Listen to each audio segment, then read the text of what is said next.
예, 반갑습니다. 예, 예.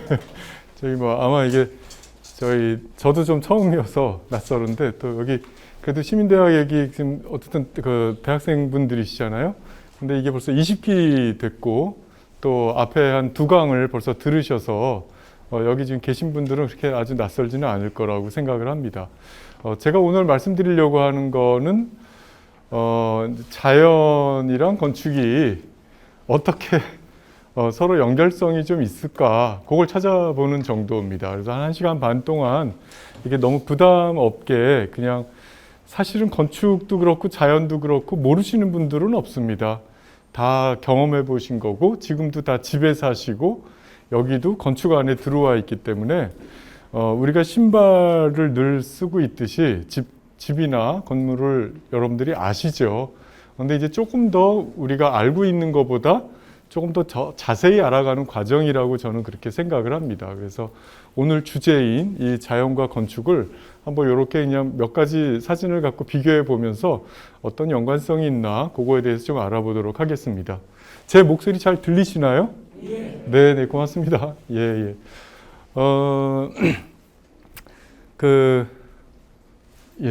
이거를 여기서 이렇게 옮기는 게 좋겠죠. 예. 아까 이제 사실 이제 드리고 싶은 얘기가 이제 많이 있기는 한데, 이제 우리 시민대학 계신 분들의 이제 좀 특성 중에 하나가 각자 다 갖고 계신 영역에서 전문성들이 있지 않으십니까?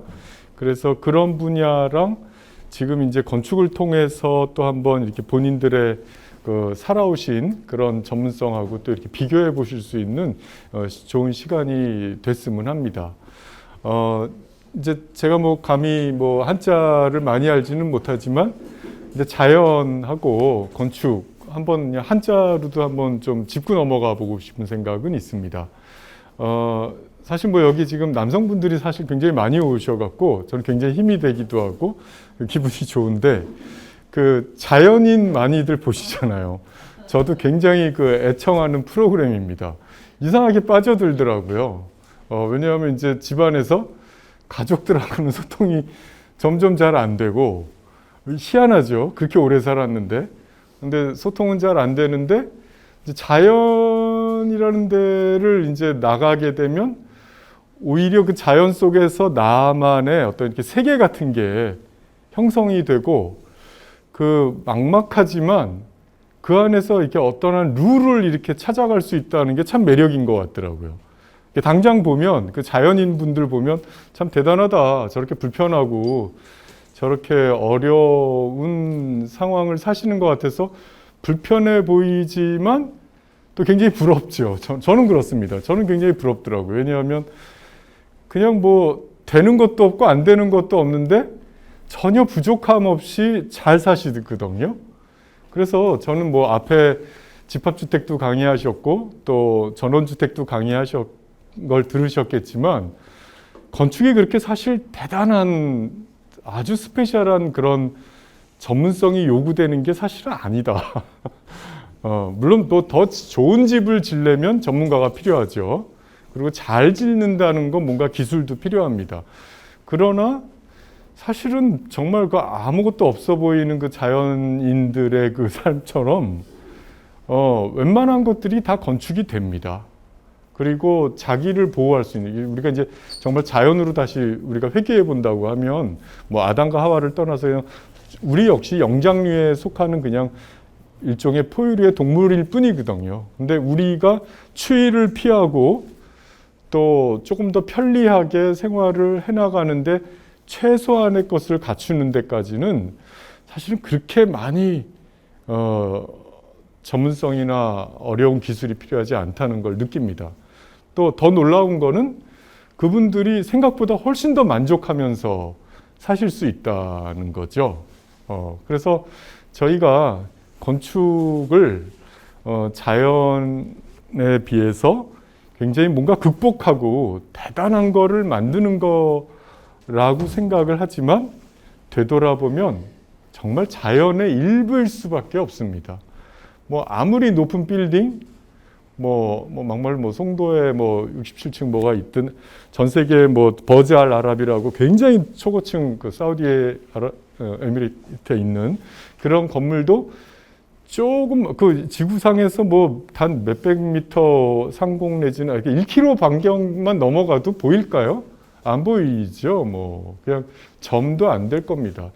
그러니까 그 자연 전체에 비하면 사실 인간이 뭔가를 만들어낸다는 건 지극히 왜소할 수밖에 없고 해일이나 지진을 얘기하지 않더라도 우리가 건축으로 자연을 뭔가 극복하고 이겨나간다는 말은 어불성설에 가깝다 이런 생각을 합니다. 오히려 저희가 그러면 건축 없이 살겠다 이 뜻이 아니라 건축을 해야 되면 자연을 잘 순응하면서 살아야 되는 게 너무너무 당연한 거고 필수적인 거구나. 예. 그러니까 좋은 건축을 짓겠다고 하는 건 좋은 땅을 찾는 거죠. 좋은 땅이라는 기준도 물론 조금씩 다르겠지만 좀 더 순리에 어긋나지 않는 땅들 그런 걸 골라서 거기서 최소한의 것으로 최대한의 효율을 찾아주는 과정 전체가 다 건축이다. 꼭 벽돌을 쌓고 거기에 알루미늄 외장을 붙이고 멋있는 무언가를 달아야 건축이 되는 게 아니라 그냥 자연의 원리에서 좀 부족한 거를 조금 메꾸고 그리고 장점인 거는 이용하고 그런 정도로만 잘 다듬어도 훌륭한 건축이 된다라고 하는 걸 다시 한번 저희가 환기해보고 싶어서 오늘 이런 주제로 갖고 왔고요. 자연 말 그대로 서양은 나투라 그러니까 네이처라는 말 쓰죠. 서양은. 근데 이 네이처는 이제 라틴어에서는 나투라라는 이제 태어나다 혹은 발생하다 이런 의미도 있는데 저는 이 서양의 말보다도 오히려 이 동양의 말이 훨씬 더 잘 지은 것 같습니다. 스스로 그냥 그럴련입니다. 그럴련. 그냥 모든 만물이 그냥 그렇게 되는 건 상선약수죠. 좋은 물은 이렇게 밑으로 흐르면서 모든 걸 다 이롭게 하고 바다로 갑니다. 또 다시 또 순환하죠. 그래서 그냥 물이 흐르듯이 바람이 불듯이 또 흙이 쌓이면 쌓이는 대로 또 흐르면 흐르는 대로 그 모든 과정을 그냥 저희가 다 자연이라고 하는 겁니다. 저희가 이제 오해하는 것 중에 하나는 자연하면 뭔가 푸른 잔디가 있고 녹지가 많고 공기가 아주 산뜻하고 이러는 것만 자연이라고 생각하는데 사실은 자연 그 자체는 무섭기도 하고 또 이롭기도 하고 이런 모든 것이 다 복합되어 있는 거죠. 단지 그 복합되어 있는 것 속에서 우리가 그 순리라고 하는 것, 자연이 갖고 있는 순리를 얼마나 잘 파악할 수 있냐. 그 파악된 거를 조금 건축화 시켜보자. 우리 건축은 이제 세울 건 쌓을 축인데 건축학회 안에서도 이 건축에 대한 단어에 반기를 드는 분들이 아주 많습니다. 왜냐하면 건축은 이렇게 세우고 쌓는 거라고만 말하기에는 조금 아쉬운 게 있는 거죠. 물론 이제 행동이나 그 과정으로만 보면 세우고 쌓는 게 맞죠. 건축은. 근데 이제 한자는 우리께 더 그러니까 자연은 우리 동양께 더 좋았는데 이 건축은 서양께 조금 더 좋은 것 같긴 합니다. 근데 서양의 단어는 아르케라고 하는 단어와 텍처라는 단어가 합쳐져서 건축이 됐는데 이 서양에서 아르케는 무슨 뜻이냐면 최고로 좋은 이런 뜻입니다. 그리고 혹은 최고로 좋다는 거에 다른 표현으로 원리 이런 말을 씁니다. 그러니까 걔네가 좀 재밌는 건 원리라고 하는 거는 가장 좋은 거를 지향하는 순리입니다. 그거를 원리라는 말을 붙였습니다. 그래서 텍처는 텍토닉이라는 좀 어려운 단어가 있는데 텍토닉이 이제 우리 한자랑 비슷한 거거든요. 텍토닉은 이렇게 뭔가를 구축시킨다는 겁니다. 그러니까 구축시키는 것에서 가장 좋은 것, 가장 원리가 되는 것, 순리 이런 거를 담고 있습니다. 건축이란 그 단어에. 예, 제가 너무 이제 적고 영어 쓰는 것 같긴 한데 건축을 우리는 빌딩이란 말도 쓰죠. 빌딩, 뭔가 이렇게 세운다. 그런데 서양에서는 건축을 절대 빌딩이란 단어에 대입시키지는 잘 않으려고 합니다. 기왕이면 아키텍처지. 왜냐하면 빌딩은 말 그대로 우리 요 한자랑 비슷한 거죠. 세우기만 하는 겁니다. 뭐 세운다는 거는 바디빌더들도 빌딩 시킨다고 하죠. 자기 몸을 만든다 이런 차원에서. 근데 그거로만은 건축을 설명하기 조금 아쉽고, 진짜 건축은 그런 쌓는 거에, 세우는 것에 가장 핵심, 가장 좋은 것, 그 원리. 그 원리는 무엇이냐? 결국은 또 자연으로 돌아갑니다. 이 서양도 건축의 원리의 최고봉은 역시 자연이구나. 자연에서 모든 원리를 다 우리가 배웠구나. 그런 결론을 냅니다. 그래서 제가 뭐 한 40장 이상의 사진은 많이 준비해 왔는데, 뒤에 사진들은 사실 다 그냥 조금씩 우리가 알고 있는 건축의 굉장히 중요한 핵심 원리가 사실은 다 자연으로부터 배워왔구나. 그것에 대한 증명입니다. 그 모든 사진들이. 그래서 그 사진을 뭐 다 보셔도 되고 다 안 보셔도 공감하실 거다 이런 생각을 합니다. 네. 그래서 뭐 일단 첫 장면을 좀 보면 자연이죠, 자연. 예, 우리가 자연하면 뭐 여러분들이 뭐 구글 이미지 내지는 핸드폰으로 그 이미지를 찾을 때 자연 찍어 보시면 제일 많이 나오는 장면들은 다 이런 겁니다. 뭐 산도 있고 바다도 있고 계곡도 있고 바닷속도 있고, 조금 더 넓히자면 우주라는 것도 뭐 자연이라고 할 수도 있겠죠. 어쨌든 그 모든 운행의 원리의 그 전체니까. 그래서 뭐 봄, 여름, 가을, 겨울도 있고, 뭐 더 나가면 이런 은하계도 볼 수 있고 그렇죠. 여기서 감히 뭐 신을 언급하는 건 좀 이상한데, 뭐 어떤 저는 종교를 얘기하려는 게 아니라 신이 누군가가 있다, 혹은 무엇이 있다 이렇게 말하는 종교도 있지만, 또 신을 달리 해석하는 사람들 중에는 신이 꼭 누구 뭐 그리스도 예수냐 마호메시냐 뭐 부처냐 이러기 전에 그 원리가 신인 거죠. 그 순리 자체를 우리가 신이라고 말할 수 있는 겁니다. 그래서 어쩌면 모든 신들의 최종 목표는 사실 많이 비슷합니다. 추구하는 점도 비슷하고 그들이 가리키려는 것도 사실은 똑같다고도 말할 수 있죠. 단지 누구 입을 통해서 나왔냐가 조금 다를 뿐이지, 뭔가 인간이 갖고 있는 선한 의지와 자연이 갖고 있는 원리가 어떻게 잘 만날까에 대한 얘기를 언급하지 않는 신은 없습니다. 예, 그리고 또 신이 과연 나 바깥에 존재하는 거냐, 결국은 우리들이 만든 거냐, 뭐 이런 논의도 할 수 있겠죠. 그래서 나도 자연의 일부고, 자연의 일부라고 하는 건 뭐든지 이렇게 흘러가는 운행, 뭐 동양에서는 뭐 음양오행도 말할 수 있고 뭐 여러 가지를 또 언급할 수 있는데, 그런 모든 흐름의 과정, 이거 자체가 자연이겠죠. 예, 우리도 뭐 결국은 태어났으니까 죽는 거고, 집은 안 그렇습니까? 뭐 아무리 뭐 피라미드, 뭐 이탈리아에 뭐 몇천 년 된 뭐 콜로세움이니 뭐 판테온이 있다고는 하지만 그것도 결국은 다 소멸하는 거 아닐까요? 뭐 먼지가 돼가고 있는 겁니다. 시간이 돌이니까 좀 시간이 오래 걸릴 뿐이지 다 소멸하고 또 다시 또 생성하고 그런 과정이겠죠. 예.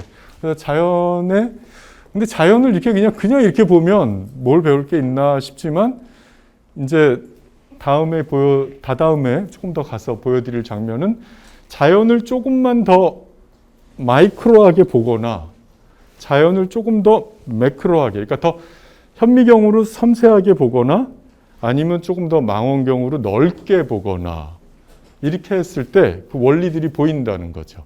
우리가 그냥 일정한 거리로만 갖고 있는 이 자연 속에선 그렇게 원리가 많이 안 보일 수 있는데, 그 자연에 조금 더 가까이 보거나 자세히 보거나 아니면 조금 더 넓게 보면 그 원리들이 굉장히 많이 보인다. 근데 그 원리들을 그대로 건축으로 갖고 왔구나라고 하는 걸 우리가 볼 수 있게 될 것 같습니다.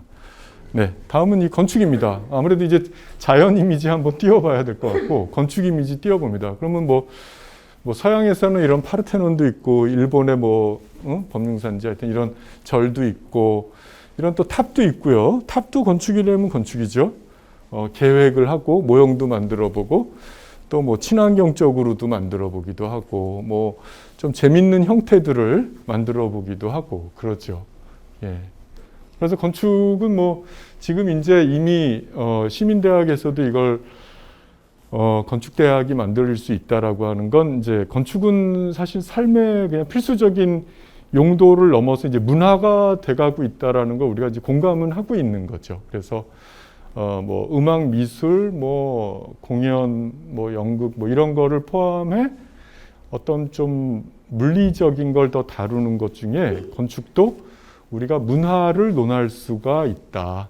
예, 조각을 논할 수도 있지만 조각에서만 보여지는 형태 얘기가 아니라 그 속에서 사람이 사는 것들 자체가 다 문화가 될 수 있다. 이런 거로 넘어오고 있는 거죠. 그래서 뭐 우리가 좀 부러워하는 선진국은 건축이 그 문화의 자리에서 굉장히 중요한 역할을 하고 있고 우리도 이제 조금씩 그렇게 가기 때문에 여러분들의 삶이 조금 더 풍요로워진다는 건 좋은 집, 비싼 집에 사는 게 풍요로운 게 아니라 작은 집도 얼마나 재밌게 볼 수 있냐. 작은 집, 허름한 집 속에서도 얼마나 그 흥미롭고 얼마나 또 놀라운 발견들을 할 수가 있냐. 그런 원리들을 볼 수가 있냐. 이게 곧 문화의 높이를 이렇게 만들어 가는 거다. 이런 생각이 듭니다. 뭐 돈이 많은 나라에서 비싼 건축물만 많이 짓는 거, 그거 돈 있으면 다 하는 거 아닙니까? 그거는 어쩌면 별로 뭐 좋은 집을 좋다고 얘기하고 비싼 집을 비싸다고 얘기하는 건 별로 문화가 아니고요. 그거는 그냥 뭐 자본을 자랑할 뿐이죠.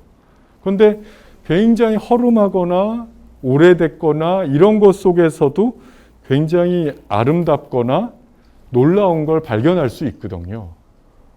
그런 거에서 바로 컬처, 문화라는 게 만들어지는 거죠. 우리는 그런 거에서 오히려 더 감탄하고 그런 것 속에서 세상의 또 원리를 알아가고 사람 사는 원리도 알아가기 때문에 우리가 이제 건축을 문화 속에서 다루는 거는 그 속의 원리들이 우리들한테 어떤 삶에 대한 지식을 확장시켜 줄 수 있기 때문이다. 이렇게 생각을 합니다.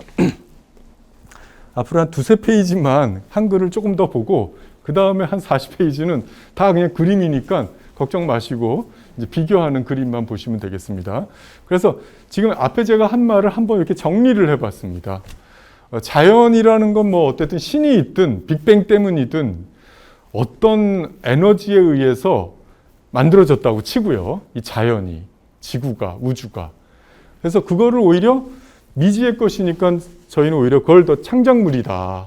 이렇게 말할 수 있고 인간은 사실은 창조나 창작을 한다는 건 굉장히 교만한 표현이죠. 우리는 거기에 뭔가를 수정하고 뭐 이렇게 보완하면서 제작해 가는 정도겠죠. 제작. 우리는 이제 좀 창의성을 발휘하기 위해서 학생들한테도 창작을 해봐, 창의성을 발휘해봐 이러긴 하지만 그럼에도 불구하고 진정한 창작은 이 우주고 세계고 자연이고 우리는 거기에서 뭔가 무의식적으로 받은 지식들로 자연으로부터 받은 무의식적 그 어떤 지식을 통해서 조금 유사한 제작물을 만들어내는 거죠. 그래서 뭐 건축가들에게 주는 상, 프리츠커상 같은 거는 굉장히 알아주죠. 건축계의 막 노벨상이다, 막 뭐 상금도 많이 주고 막 굉장히 띄워주죠. 하지만 그 많은 그 프리츠커상 받은 사람들의 진정한 핵심은 다 자연에서부터 배운 걸 응용한 거에 불과하지 그 사람이 뭐 천재적이거나 아니면 굉장히 연구를 해서 새롭게 만들었다? 그런 건 사실은 별로 없다. 아니, 단 하나도 없다. 모든 건 다 자연에서 배운 걸 응용해서 그 응용한 걸 조금 적용했을 뿐이다. 이렇게 말씀을 드리고 싶습니다. 그래서 이 유사하다는 거 혹은 우리가 유추한다고 그러죠. 뭐 이렇게 막 인간은 그런 능력이 있지 않습니까? 뭐 동물도 그렇지만 그 뭔가를 이렇게 이거는 뭐와 유사하고 그거는 이거 아닐까 저거 아닐까 이렇게 추적할 수가 있죠. 그 유추의 능력이 사실은 건축을 하게 한 거고 또 유추는 그럼 어디서 온 거냐? 결국은 우리가 기억할 수 있다라는 거, 기억의 습관으로부터 온 거여서 우리의 인간 안에 내재되어 있는 본능 중에 그 유사성을 찾는 본능, 유사성을, 그 유전자인지는 모르겠지만 그 유사성을 찾는 본능이 이 건축을 하게 만들었다. 뭐 이미 아시겠지만 제가 오늘 언급하지 않더라도 개미도 집을 짓죠. 벌도 집을 짓죠. 뭐 웬만한 생물들 중에 집을 안 짓는 생물은 없습니다. 우스갯소리로 인간만이 자기 집을 자기가 안 진다. 이런 말이 있습니다. 모든 생물은 다 자기 집을 자기가 져요. 근데 인간만이 못 져서 못 짓는 건지 하여튼 시켜서 되는 거니까 시키는지 자기 집을 질 줄 모르는 거로 되어 있습니다. 근데 사실 그렇지 않죠. 인간도 자기 집은 자기가 져야 정상입니다.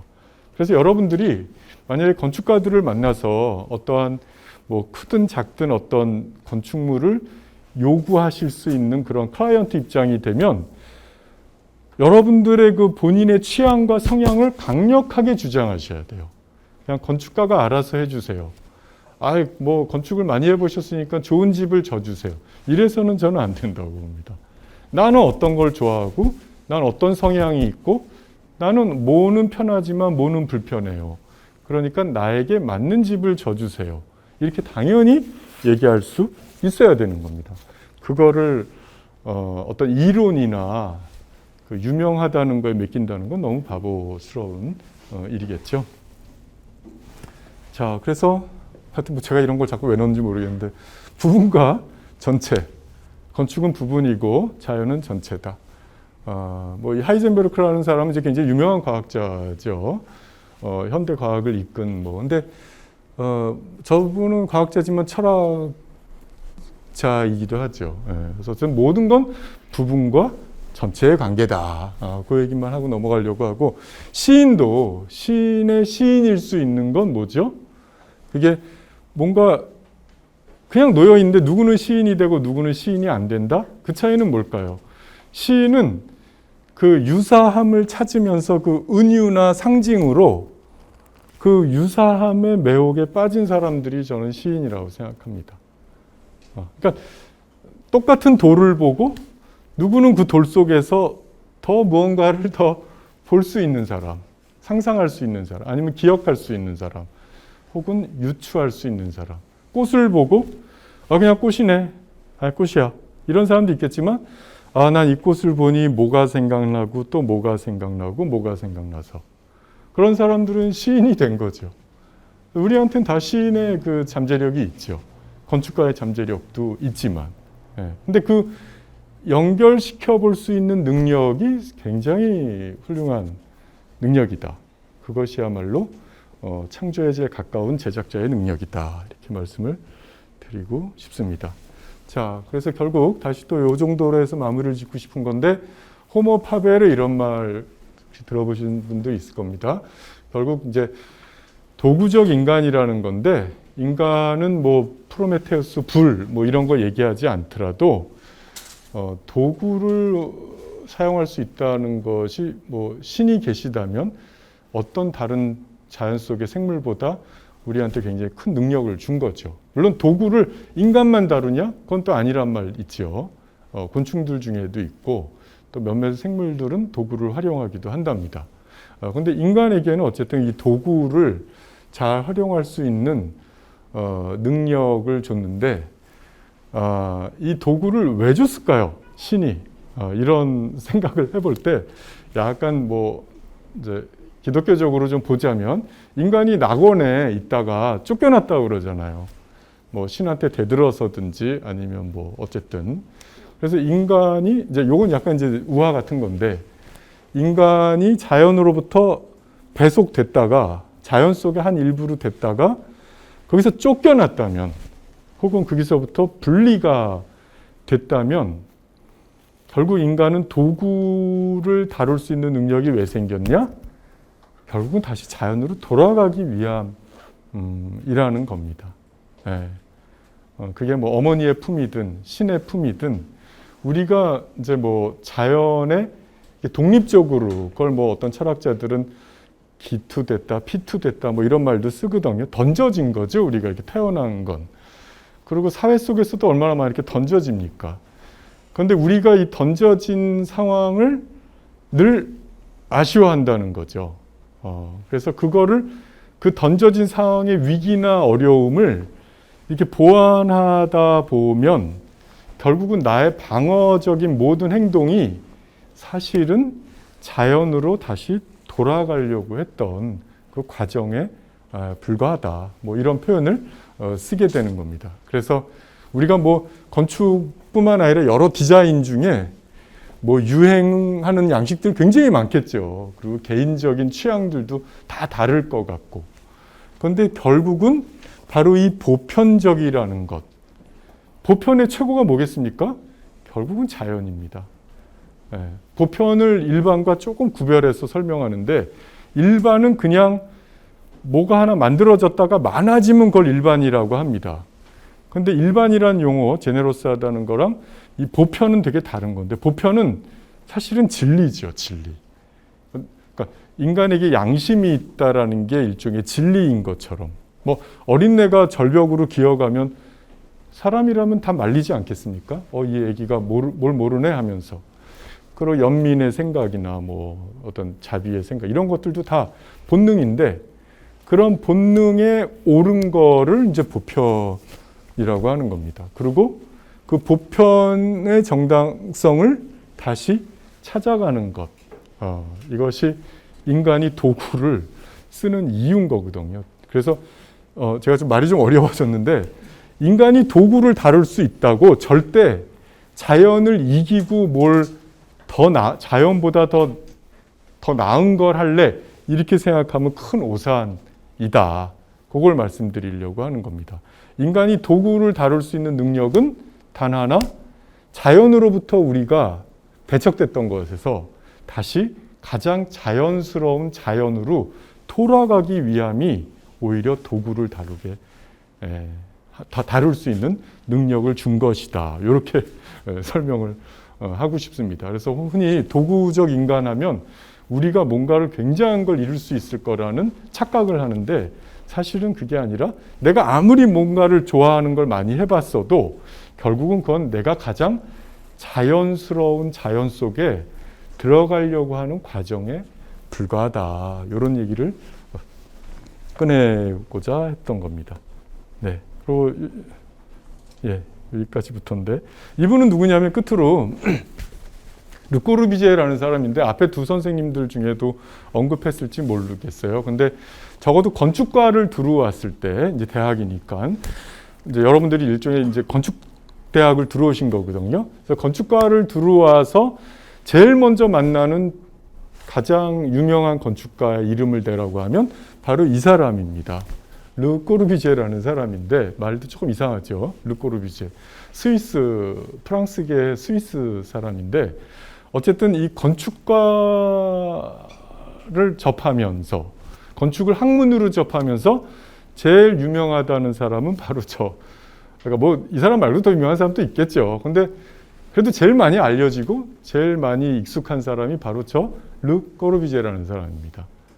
이름 속에 까마귀라는 뜻이 들어있는데 근데 이 사람도 결국은 최종적으로 설명하는 건축에서 좋은 건축가가 되려면 할 때 연필로 식물과 잎사귀를 그려봐라 라고 하는 정도에서 이 사람의 모든 건축관이 다 함축돼 있다 이렇게 말해도 과언이 아닙니다. 천재 중에 천재라고 말하는 사람이거든요. 왜냐하면 지금 현대 건축에 엘리베이터를 쓰고 뭐 구조, 뭐 기능, 또 뭐 방들이 이렇게 옛날 전통적인 방이 아니라 자유로워진 방, 뭐 등등 이 사람이 개발해낸 게 상당히 많아요.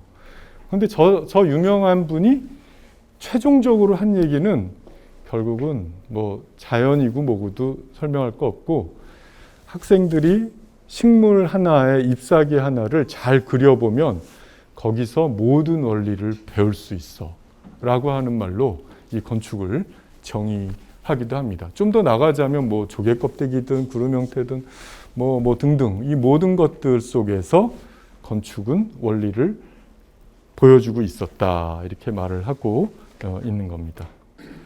그래서 이제 결론인데 건축의 원형이란 원형을 이제 이렇게 굳이 한글로 또 바꾸면 본디의 꼴이거든요. 본디의 꼴, 원래의 모습, 원래의 모습은 이제 원형이라는 건데, 건축의 진짜 원래 모습이 뭘까? 이런 걸 질문해 보면, 뭐 굉장히 다양하겠죠. 다양한데 가장 자연스러운, 그냥 그 스스로의 그럴 수밖에 없는 모습, 이게 건축이어야 된다는 겁니다. 그래서 저는 이제 학교에서 학생들을 가리키는 선생이기도 하지만, 많은 학생들이 건축가를 와갖고 과도한 열정으로 여태까지 보지 못한 건물을 접어이고 싶어요. 아주 색다르고 정말 특이한 거를 지을래요. 이러면 처음에 1, 2학년 때는 아유 그래 의지가 좋다 이렇게 해서 칭찬도 해주지만, 만약에 4학년까지 그런 생각하면 혼나야 돼요. 건축은 그렇게 특이하고 못 보던 걸 하는 게 아닙니다. 늘 있던 것에서 지식이 나오는 거기 때문에, 정말 이제 수준 높은 건축가가 될수록 못 보던 형태를 만드는 건축가가 아니라 언제 봐도 아름다울 수 있는, 그 말은 언제 봐도 그 모습이 가장 안정적이면서 가장 편안하고, 그러기 때문에 계속 새로움이 보여질 수 있는, 어쩌면 밍밍한 것 같지만 그런 것이야말로 가장 깊은 맛을 내는 그런 것 쪽으로 성장하게 되어 있습니다. 저는 이제 학생들한테 가끔 냉면 비유를 하는데, 고급 냉면일수록 밍밍하잖아요. 자극적인 냉면은 쉽게 만들 수 있다는 표현이 좀 조심스러운데, 그거는 흉내낼 수 있는 거죠. 근데 진짜 깊은 맛의 냉면은 흉내내기 어렵죠. 왜냐하면 더 밍밍하면서 그렇지만 아주 깊은 무엇을 갖추니까. 그래서 건축도 본디의 꼴로 돌아가야 된다, 이런 말을 하고 싶습니다.